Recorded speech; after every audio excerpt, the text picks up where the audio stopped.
The arena lights dim as two silhouettes emerge from opposite tunnels, and the crowd erupts into a deafening roar that shakes the very foundation of the Colosseum. Tonight, we witness something the martial arts world has dreamed about for decades: a collision between philosophies, between generations, between two men who represent everything cinema taught us about the beauty of combat.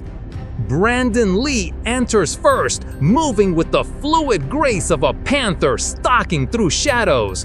At 6 feet tall and 185 pounds of coiled muscle, he carries his father's legacy like a second skin. But tonight, he fights to forge his own legend. The crow tattoo on his shoulder blade seems to ripple as he rolls his shoulders, his dark eyes scanning the arena with an intensity that could cut glass.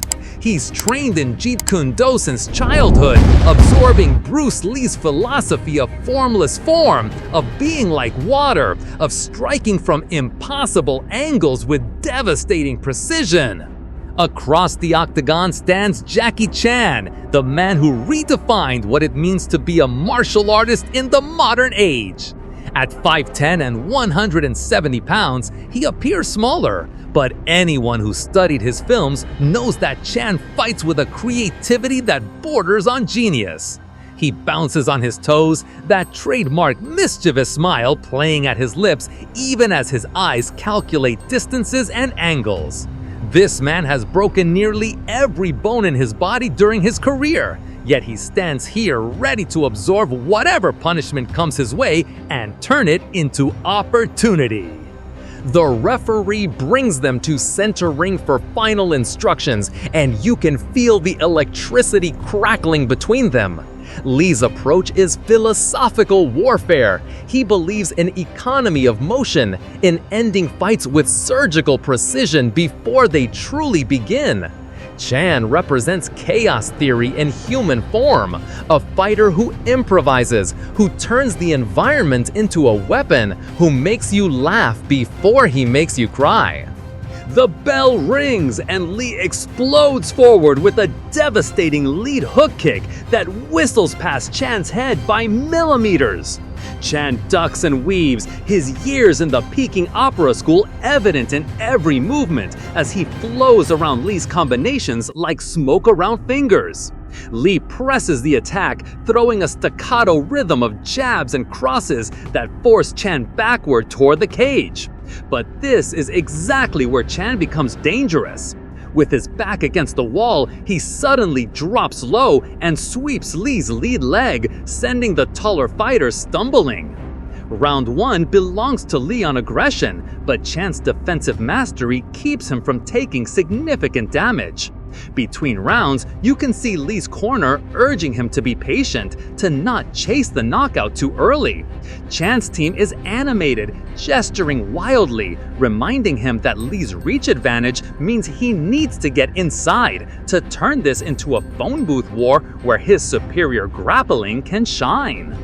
The second round opens with a completely different Lee. Patient, measured, using his jab to keep Chan at the end of his punches. But Chan adapts, feinting low and coming in high, finally breaking through Lee's guard with a spinning back fist that snaps Lee's head sideways. The crowd gasps as Lee stumbles, but he recovers instantly, his Jeet Kune Do training allowing him to flow with the impact rather than resist it. He counters with a side kick to Chan's midsection that you can hear throughout the arena, a sickening thud that doubles Chan over. Now we're in the trenches, both fighters trading leather with bad intentions. Chan closes the distance and clinches, using his superior strength to control Lee's posture.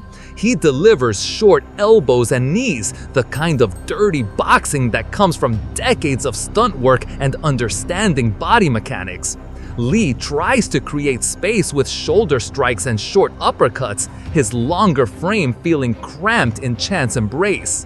The momentum shifts again in round 4 when Lee finally finds his rhythm, keeping Chan at range with perfectly timed intercepting fists, his father's signature technique executed with brutal efficiency. Every time Chan tries to bowl forward, Lee's fist is already occupying the space Chan wants to move into. Chan's left eye begins to swell, his nose streaming blood, but that indomitable smile never quite leaves his face. Round 5 becomes a war of attrition. Both men are breathing heavy now, their chests heaving as they circle each other with newfound respect. Chan changes tactics completely, abandoning his pressure fighting for a more tactical approach, using angles and footwork to frustrate Lee's straight-line attacks. Lee begins to time Chan circling, cutting off the ring with veteran savvy that seems beyond his years. Then comes the moment that defines the fight. Midway through the 6th round, Chan attempts his signature jumping knee, a technique he's landed hundreds of times in training. But Lee sees it coming, his fight IQ allowing him to read Chan's setup. As Chan leaves his feet, Lee pivots and delivers a perfectly placed liver kick that catches Chan in mid-air. The impact is catastrophic. Chan crumples to the canvas, his face contorted in agony as his body refuses his mind's commands to stand. The referee begins his count, but Chan's fighting spirit won't let him quit. He rises at 8, but his legs are rubber, his defensive posture compromised. Lee, sensing the end, moves in with controlled aggression. He doesn't load up for a knockout blow. Instead, he picks Chan apart with precision strikes. A boxer's jab, followed by a karateka's reverse punch, followed by a Wing Chun straight blast. It's a symphony of martial arts unity, Bruce Lee's philosophy made flesh.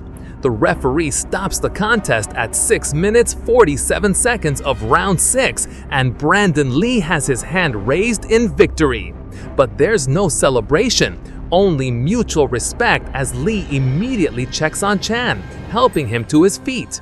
Chan, ever the showman even in defeat, manages that smile and embraces his opponent. Brandon Lee won because he successfully married patience with explosiveness, because he adapted his father's philosophy to modern combat sports, and because, in the crucial moment, his precision overcame Chan's creativity. Both warriors showed us something beautiful tonight, that martial arts isn't about dominance, it's about expression. The crow has flown, and we were blessed to witness its flight.